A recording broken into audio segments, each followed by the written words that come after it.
Kasi parang ang sinasabi niya dito, no, dito yung kung bakit tinatawag kayong budol eh. Kung ba't hindi naniniwala ang tao sa inyo. You make a report like that and then you gloss over yung nangyari sa Pilipinas na trahedya. We were all witness to it. Napakasakit tignan ng mga kababayan natin na hirap at on their own. No, talagang iniwanan sila ng gobyerno. Meron pang postings doon na yung from the PIO disaster risk na office na you're on your own. Basically, ganun yung sinasabi na overwhelmed na kami.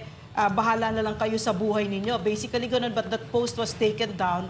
And then now you have a president who's saying that there was flood control. Pero ang nakikita natin dito, ang sinasabi niya walang corruption. Pero maliwanag, corruption.